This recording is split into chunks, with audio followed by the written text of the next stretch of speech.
I'll be starting off today. Tell me if you can't hear me, and I'll speak louder. Thank you so much, Sir Keek and Susan, for inviting Susan Aberth and I to speak today. I'm going to start the presentation, as I mentioned, and then turn it over to Susan. This is the first time I have lectured with Sue. We met at UCLA in college and have been friends for, well, I don't know, 50 years, a long time, but this is the first time we've ever lectured together, so it's a very special moment for us. Both of us wrote essays, as Sir Keek mentioned, for Susan Plum's exhibition catalog, and I wrote a little bit about her work in connection with alchemy, and most significantly, that her work may be considered as an alchemical practice. And one of the things that Susan Aberth and I wanted to do today was show you Susan Plum's work in a larger context. Susan is not working alone in a vacuum. There is a whole history of a fascinating history of women artists who are working in surprising ways and in special ways, and we're going to explore a little bit of that today. So for this brief presentation, I thought I might talk about what is alchemy and what does it mean when it is applied to art. The image you see on the screen is the laboratory by the Mexican painter Remedios Varo. In the 17th century, the word alchemy became associated with magic and the occult, but alchemy is actually the ancestor of chemistry, a science. Alchemists aim to find methods for transmuting baser metals into gold, finding a universal solvent that was also an elixir of life. Is that so different than the search today for the unified field theory that occupies physicists? Alchemy is also used as a vehicle for personal transformation, as in Jungian psychology. Having immersed himself for years in the study of cryptic alchemical texts, Jung concluded that the experiments of the alchemists had the primary purpose of stimulating the deepest layers of the psyche. He believed that alchemy was the path towards a complete theory of the universe and also the destiny of the soul. Alchemy was a process of, or path to, transformation, the material transformation of lower substances into gold, or the metaphorical transformation of man into gold, in other words, the perfection of the self. Two of these images represent what we have come to recognize as the typical alchemist, who is often shown alone in study or holding glass flasks of bubbling liquid, immersed in the quest for the philosopher's stone. Some myths about alchemists are that they are mysterious adepts associated with secret societies who exchange messages in coded form. Sometimes they are thought to have paranormal powers, which enables them to do magical things and to live to an extreme old age. Today, alchemists have become confused in the popular imagination with the image of the magician. Right. So, who is the alchemist? The alchemist is an agent of change, a creator. The alchemist is the scientist, and the alchemist is the artist. On the bottom left is a photo of Susan Plum, a contemporary artist alchemist working with her torch. In contemporary art, alchemy is understood as a primarily spiritual process. In the following slides, we will look at the artist as alchemist. Hopefully, you will appreciate Susan's work in a larger context as we look at works of art in glass, which are all very different from one another. What I want to focus on are these ideas.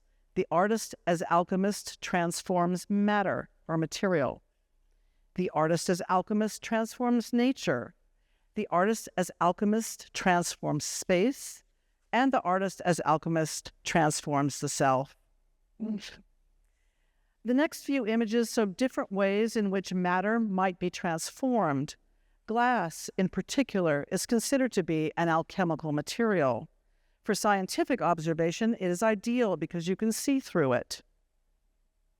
However, its essential nature is also mysterious. It is a liquid and a solid. It is visible and invisible, and it can magically assume a variety of shapes and textures. In this untitled sculpture, Ronnie Horn's material appears as a blunt and mysterious mass.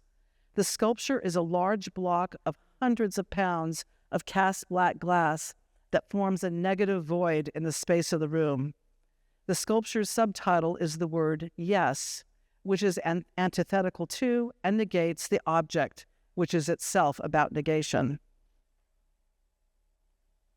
For this untitled installation, Tara Donovan created large cubes made out of wood toothpicks, steel straight pins, and broken plate glass. In each instance, she molded the materials with a box and then removed the box so that the elements are held together only by gravity and friction. If one of the cubes is bumped, it falls apart. The glass cube, which you see in the foreground, is made by stacking sheets of plate glass and then breaking them inside of the box mold. The box is then removed to reveal the cube of broken glass. However, every time this piece is exhibited, it must be entirely remade. The broken glass cannot be packed and reformed inside of the box mold. This was one of the pieces I wanted to acquire for Corning, and I was told by our registrar, no, you cannot. You know, they didn't let me just get any. Just saying. For a series of 9 windows named after the ancient Greek muses, Belgian artist Wim Delvoye asked his friends to transform their bodies by painting their body parts with barium. They would then attempt to have sex while being x-rayed at a medical clinic. The x-rays were then turned into what appears to be abstract designs in colored glass, but close-up reveals sometimes romantic, sometimes jarring details of body parts. Delvoye was surprised that the doctor he approached was so open to his idea. He says that he has found people are much more likely to accept unusual things if they are done in the name of art. In this installation, Yves-André Laramé arranges a collection of vintage and modern flasks on tables and in the air, which looks like a cross between a homemade still and a 50s horror science fiction movie lab. But in Laramé's laboratory, a different kind of activity is being undertaken. The title of this installation is Apparatus for the Distillation of Vague Intuitions. Peter Aldrich's work, The Artist as Alchemist also transforms nature. Peter Aldrich's work, titled Rite of Spring, was commissioned as a digital image, but it was conceived as a sculpture and it can be easily constructed. Aldrich's glass and metal sculptures, which are built using precise mathematical ratios, may be best understood as instruments that function to organize energies in the landscape. In this instance, the purpose of the sculpture is to focus and revitalize energies as the seasons transition from winter to spring. This work transforms both nature and space, and its intent is alchemical. Bill Woodrow, whose sculpture Hive is on the left, and Dennis Oppenheim, whose beehive volcano appears on the right, are drawn to the mysterious and mystical nature of the life of bees. Woodrow's construction replicates the white boxes of commercial hives, with honey-colored glass oozing out of its openings. Oppenheim's beehive volcano is accompanied by a soundtrack of buzzing bees. In this work, Oppenheim compares the compressed social activity of the hive, and by extension, any situation in which social behavior is controlled and suppressed, with the potentially explosive force of a volcano. The bright primary colors of the hives give the sculpture an innocent air that is belied by the warning it means to convey. The insect world and the cosmos and the connections between them are explored by Susan Plum.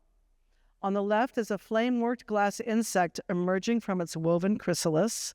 Susan connects this activity with the Mayan goddess Ixchel, who is associated with childbirth, healing, weaving, and divination. On the right is a woven glass sculpture about 3 feet in diameter, titled Woven Heaven, Tangled Earth. This work was inspired by Susan's research into Mesoamerican cosmological systems. It represents the Mayan concept of the universe as a great loom woven with strands of light. And of course, that is also the title of this exhibition. The 2 pieces are very closely related. In both pieces, Susan works with giving form to abstract ideas, such as the transition of insects from cocoon out into the world, or of energy fields surrounding the Earth. And I am very proud to say that Woven Heaven, Tangled Earth is part of the Corning Museum of Glass collection.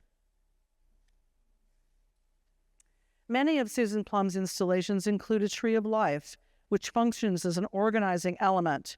This is the tree that you see in the exhibition, Tree of the New Epoch.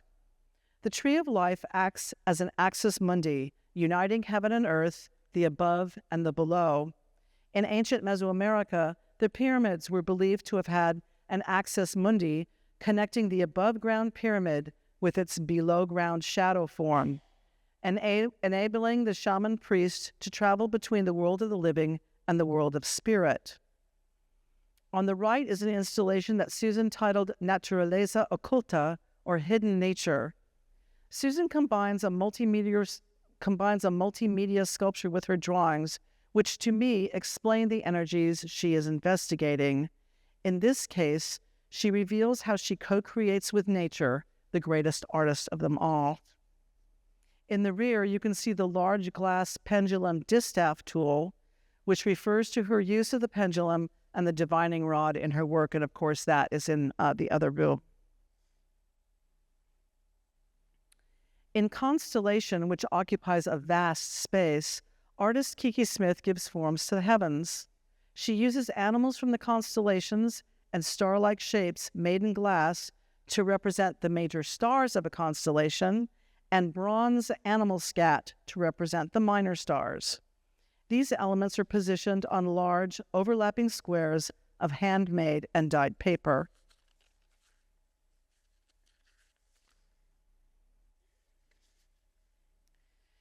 We have looked at some examples of how different artists transform material and nature with their work in glass. Now we will look at the transformation of space. Certain transformations of space are straightforward, such as ritual spaces, and this is a ritual space constructed by Susan, titled Sacred Garden, Invocation to the Heart. In her sacred spaces, Susan typically combines glass with organic materials, such as oranges, which you see here, or honey or roses. Chiho Hitomi and Harumi Yukutake both use glass to manipulate our sensation of space, solid, and void. Hitomi uses glass rings, light, and video projection in her work on the left, while Yukutake makes use of cut mirror and ambient light to change a cement floor into a deep pool. Many artists have experimented with using glass to change the nature of the visual perception of space. Larry Bell made a famous series of sculptures exploring reflection and illusion, one of which you see on the right. Reflection is also a primary concern of Gerhard Richter's minimalist installation, 6 Gray Mirrors, a detail of which you see on the left, and this was taken at the Dia Foundation in New York. This is one of my favorite images of Dale Chihuly, who many of you may be familiar with. What you are looking at is the lap pool of his studio in Seattle, shot from above. The glass elements at the bottom of the pool are protected by a plexiglass cover. Lit from beneath, the swimmer appears to float in space. Finally, the artist as alchemist transforms the self. Artists may be transformed through their art making, or their work may represent a transformation of the self. The two activities are not that different. Throughout her work in stained glass, Judith Schechter depicts everyday characters experiencing heroic suffering, loss, and redemption. In this panel, titled Dreams of the Fisherman's Wife, the female figure who represents the artist is presented like Botticelli's famous Venus, emerging pure and divine from the depths of the sea. Both of these artworks are memento mori, or meditations on death. Fiona Hall's beaded skull is inspired by the decorated skulls of the Azmat and the rock crystal skulls of the ancient Aztecs. In both cultures, the decorated skull is a potent object of power.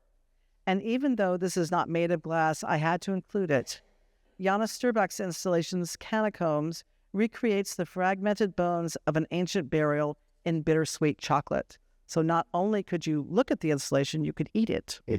In this sculpture by Liza Liu, titled The Title Man, refers to the individual figure as well as to collective humanity.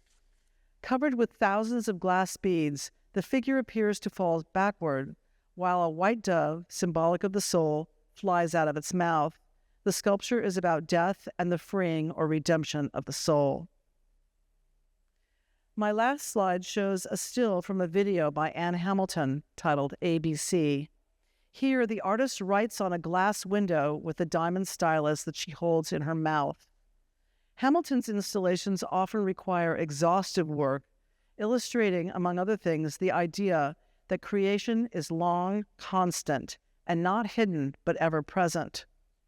By using her mouth instead of her hands, she emphasizes the artist's body as an instrument of creation.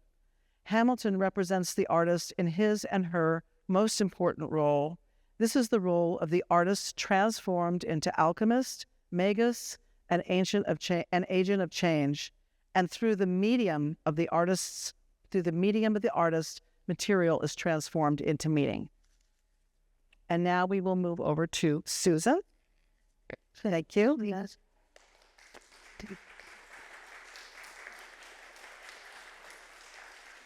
That was the end of our glass portion. She was always a better student than me. No. Yeah, well, and how did it be a lot more casual? Yeah. Thank you, Tina. And I just want to begin by saying that I love Houston. It has been such a great influence on me. You are so, I've learned about visionary art, outsider art. The community is so welcoming and open to different ways of thinking.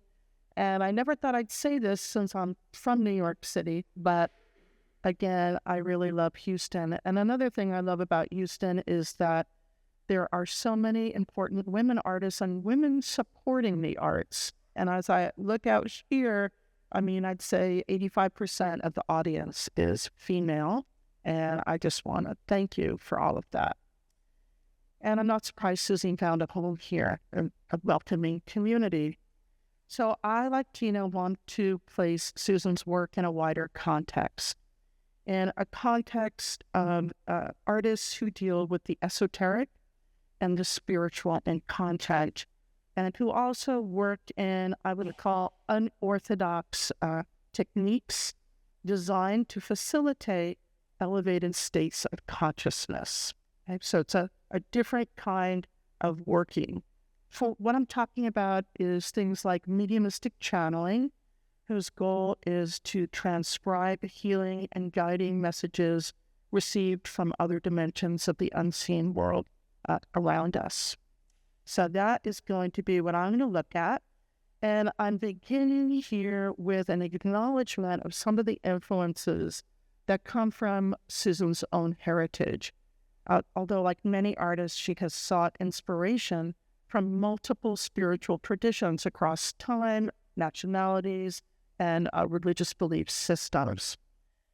Plum, who considers herself bicultural, has spent many years exploring and working directly with Mexican shamanic healing practices.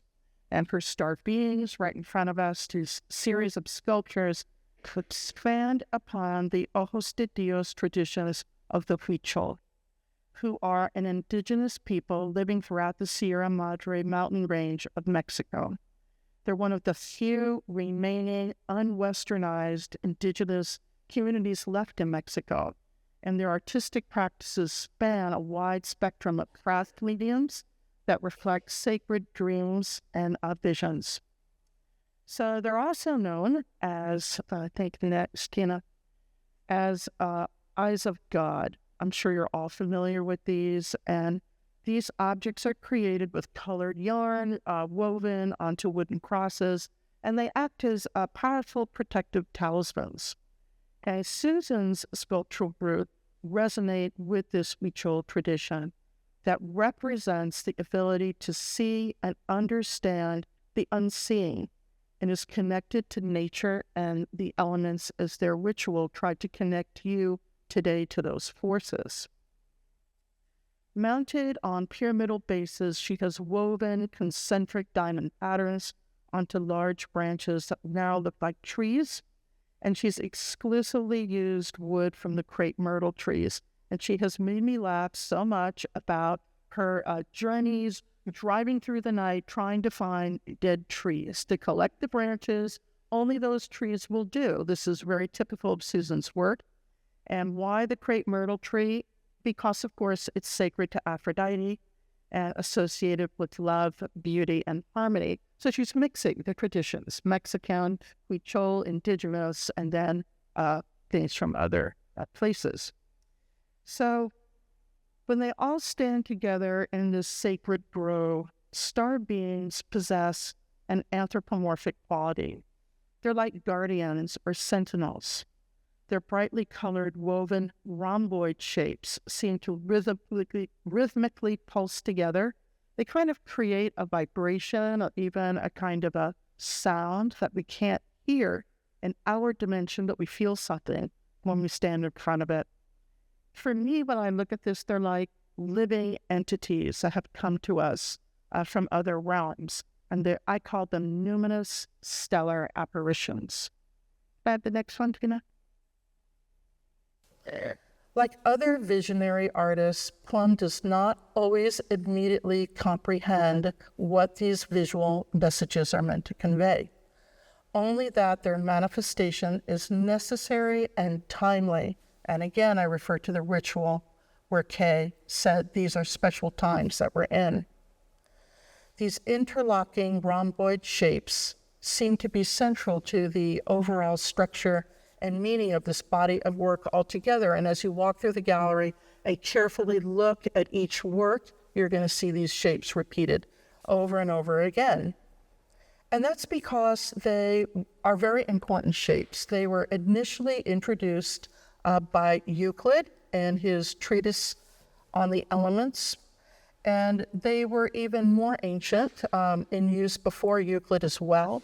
And the diamond shape is dynamic and it generates energy and it's a figure of healing. Can I have the next one?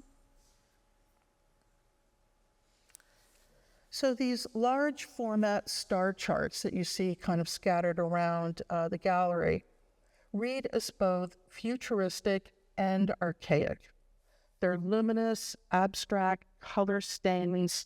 They bleed through kind of a milky surface, and they disrupt this kind of amorphous plane with their milky surface. They're very strange. Now, if you look then again, even though it's amorphous and moving, it has these geometric shapes drawn onto it. Susan jokingly calls them her Paleolithic street art, because with their toughy texture and scattered scratches, they look like a cross between cave art and graffiti. She combs spackle and bentonite clay onto wooden panels, and the result is this kind of plaster-like, irregularly textured surface that resembles a fresco. When I look at it, I see the frescoes of Pompeii and Herculaneum, and knowing Susan, I think of Teotihuacan and the frescoes there, if any of you have ever seen them. But upon closer inspection, the drawn markings on these star charts specifically reference shapes taken from sacred geometry, such as tantric Sri Yankas, which are blueprints of the universe, an Indian spiritual tradition Plum has long been interested in. Also present are the multidimensional shapes of the Platonic solids, which I had to study up on. I didn't really understand them until recently. These are the shapes that Plato equated with the four elements and considered the stuff of which the heavens are made. For example, we're seeing below the 12-sided, let's see if I can say this, dodecahedron. Can you say it? I heard Dodecahedron. very good. Dodecahedron. We have the 20-sided icosahedron. I did it. And you're looking at this wonderful, that the cube above is from Ptolemaic Egypt. It's Roman, and it has 4th century AD, and it has incised on it Greek letters. And it's made out of quartz crystal. Yeah, made out of quartz crystal. But also, if you look at this, then scattered among these geometric designs are her more root-like organic elements that resemble some of the glass pieces as well. So it's all unifying textures. So it's a common, mysterious visual language that unites everything. So they're not only like maps, actual maps, but the navigation works in both directions. And I think this is important to understand. They are also to me at least, invocations that facilitate communication between our world and other worlds. And again, I think the ritual at the beginning was really helpful to understand that kind of facilitation. So I'm talking about some unusual things. Next. See.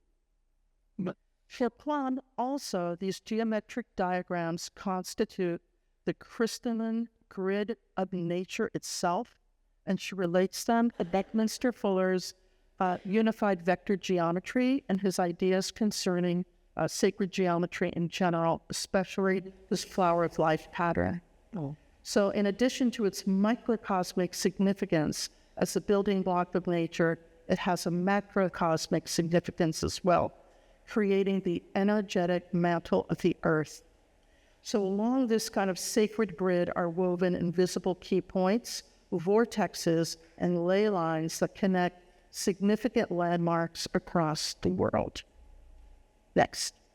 And now something completely different. My experience of Susan as an artist is that she is, in a way, a channeler, as are actually many women artists. And this type of creation has really come to the fore in art history for a lot of reasons. Now, you'll see this picture, which I think is really a great photograph. It shows a young woman blindfolded using a planchette. And a planchette was a little wooden instrument that you would put a pencil in. And the medium, which you see here, would go into a trance, and the spirit forces would then would receive messages, draw pictures, and it was a way to facilitate communication between the two worlds. And the reason I mention it is that spiritualism, seances, mediums, all of this was practiced by women, because women were excluded completely from any kind of participation in the Christian church. So these women were Christians. They were, I would call them, mystical Christians, but they wanted a more direct interaction with spiritual forces. So their influences and their inspiration came from other worlds. Well, you can say a lot of things when you are translating from the spirit world that a real woman would not be allowed to say. Can I have the next one? So I want to introduce you to a few because, again, Susan is part of an illustrious line. This is Georgiana Houghton. She's come to a lot of attention. There's been big exhibitions of her work in England. She was British, and this woman had so much courage. In the mid-19th century, she opened up an exhibition of her mediumistic drawings. She was known to sit in a dark room.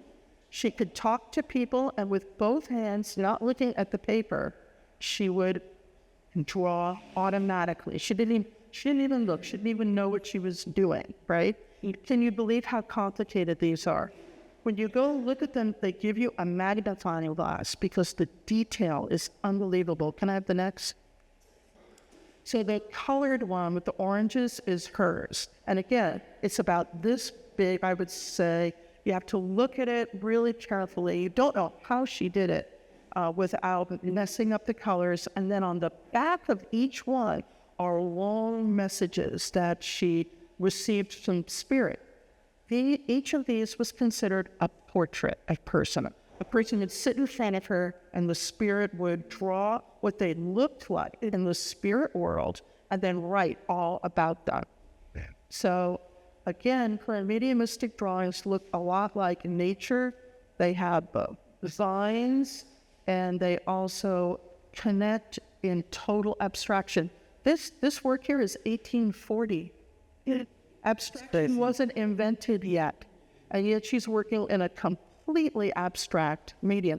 I'm telling you right now that the history of art is going to be rewritten very soon, and the inventor of abstraction is not going to be Kandinsky. I'm sorry.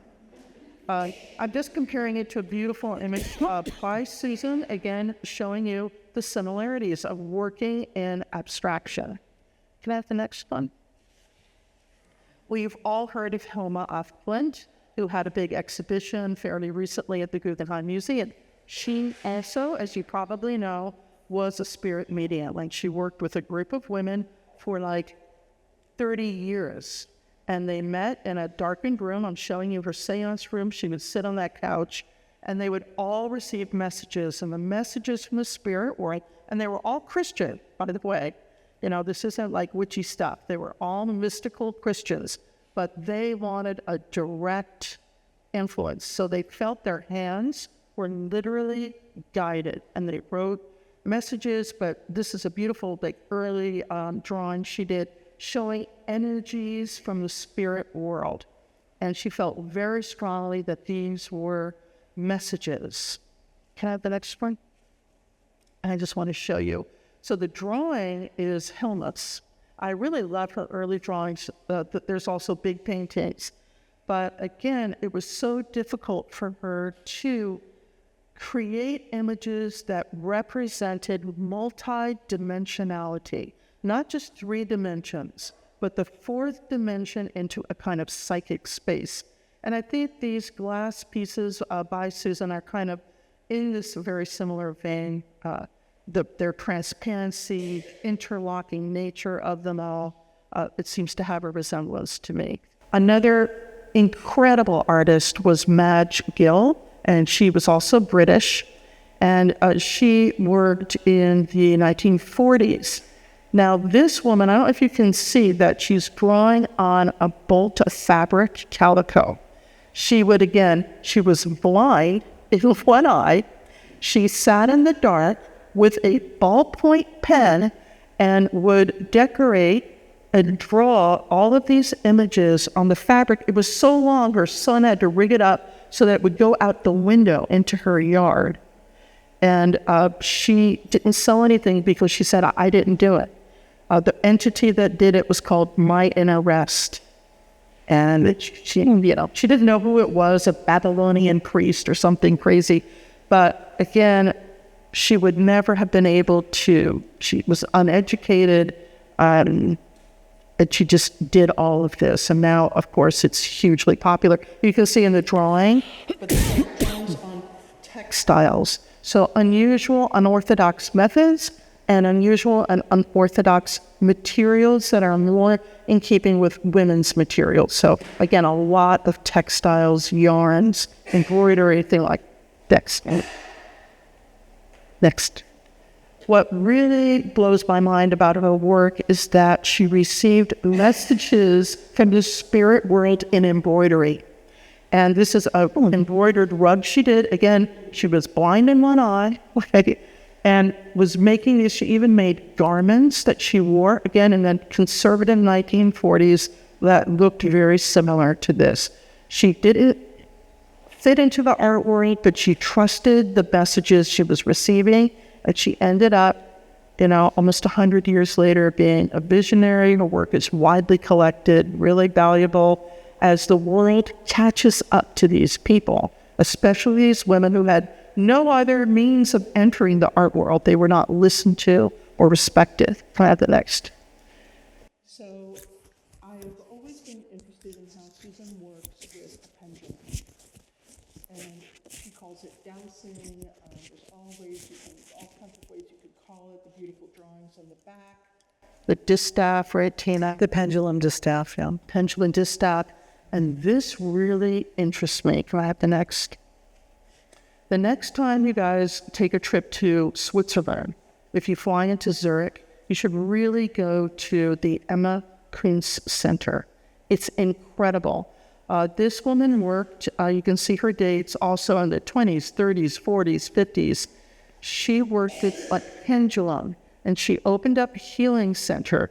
And people from all over the world went to her for what she called readings. So this is her pendulum. It was jade and silver. Can I have the next? So Emma would stand over a table, and she would look at a person for a little bit, but she could even do it from a letter, and she would stand there for up to 24 hours in trance, not moving, not going to the bathroom, standing there, and with the pendulum over a piece of brown paper, it would indicate to her this chart. There are thousands of these. Each one is different. You can see them in the back of the drawing. And she would then wake up out of the trance. They're incredibly ornate and difficult and beautiful. And again, 1940, completely abstract, right? No representation in them. When she came out of the trance, she would read them. They told a person's history, every single medical problem that they had. She cured thousands of people and told everything. And people would say to her, but how do you read that from here? And she said, it's a telepathic language. Every line, every color, everything means something. And someday, humanity will also be able to understand this language. It was her gift. She also worked with the pendulum over plants. She had a big herb garden, and the pendulum made them grow bigger and stronger, and she made medicine. And that's what they do today at the center. It's a botanical, medical place where you go for healing. And there's even a giant crystal cave, literally, where she can hide and absorb the vibrations, and you can book a trip and sit in her crystal cave. It's really fabulous. Yeah. So I'm comparing one of Susan's beautiful drawings with one of Emma's, and you can see this complicated, sacred geometry that Emma, who never went to any kind of education beyond, the minimum, these complicated drawings. And again, on graph paper, she didn't even use a rule. And so I think I've told you enough, but I just want to end with these gourds, because we need to pay attention to the gourds covered in gold leaf, and they remind me so much of wayside Hindu shrines that kind of activate the sacred nature of nature itself. So, okay, I kind of...